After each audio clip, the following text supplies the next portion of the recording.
Hi అండి అందరికీ welcome to our channel Trini vlogs and tips. ఈరోజు వీడియో ఏంటంటే సింపుల్గా mutton curry, Telangana style mutton curry ఎలా ప్రిపేర్ చేసుకోవాలో చూద్దామండి. విలేజ్లో అయితే ఇలానే చేస్తారు ఎక్కువ. ఫస్ట్ అయితే స్టవ్ ఆన్ చేసుకొని కుక్కర్ పెట్టుకోవాలి. అది హీట్ అయిన తర్వాత ఆయిల్ వేసుకోవాలి. ఆయిల్ హీట్ అయిన వెంటనే ఆనియన్, పచ్చిమిర్చి వేసుకోవాలండి. నెక్స్ట్ కొత్తిమీర వేసుకోవాలి. కొత్తిమీర కూడా తాలింపులోనే వేసుకోవాలి, లాస్ట్లో కాదు. నెక్స్ట్ పసుపు, జింజర్ గార్లిక్ పేస్ట్ వేసి మిక్స్ చేసుకోవాలి. కొంచెం ఫ్రై అవ్వనివ్వాలి. ఫ్రై అయిన తర్వాత నేనైతే హాఫ్ కేజీ మటన్ తీసుకున్నానండి. హాఫ్ కేజీ మటన్ని ముందే క్లీన్ చేసుకొని పెట్టుకున్నాను.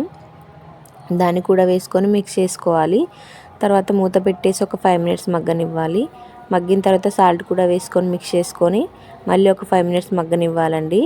ఇప్పుడైతే కారం వేసుకోవాలి. కారం కూడా వేసుకొని మిక్స్ చేసుకొని ఒక 5 మినిట్స్ అయిన తర్వాత వాటర్ వేసుకోవాలి. వాటర్ మీకు పులుసుకు తగ్గట్టు వేసుకోవచ్చండి. నాకైతే ఇలా సరిపోతుంది గ్రేవీ. అండ్ మటన్ ఉడకడానికి కూడా దాన్ని బట్టి కూడా వాటర్ వేసుకోవాలి. కొంచెం ముదురుదైతే ఎక్కువ వాటర్ వేసుకోవాలండి. కొంచెం లేతదైతే కొంచెం తక్కువ వేసుకోవాలి. మాదైతే మీడియంగా ఉంది, అందుకని నేను కొంచెం మీడియం వాటర్ వేసాను. ఇదిగో ఇలా ఉడకాలండి. ఉడుకుతున్న టైంలో ఒకసారి మిక్స్ చేసుకొని సాల్ట్ చెక్ చేసుకోవాలి. సాల్ట్ తక్కువైతే ఈ టైంలో వేసుకోవచ్చు.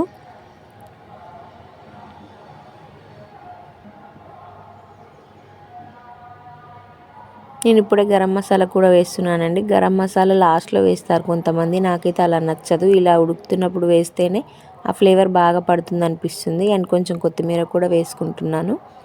వేసుకొని మిక్స్ చేసుకోవాలి.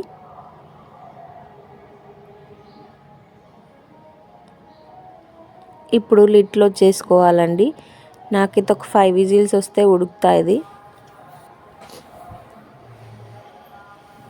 సిమ్లో పెట్టుకొని 5 విజిల్స్ రానివ్వాలండి. 5 విజిల్స్ వచ్చింది. ఇప్పుడు ప్రెషర్ అంతా పోయిన తర్వాత ఓపెన్ చేసుకొని చూసుకోవాలండి.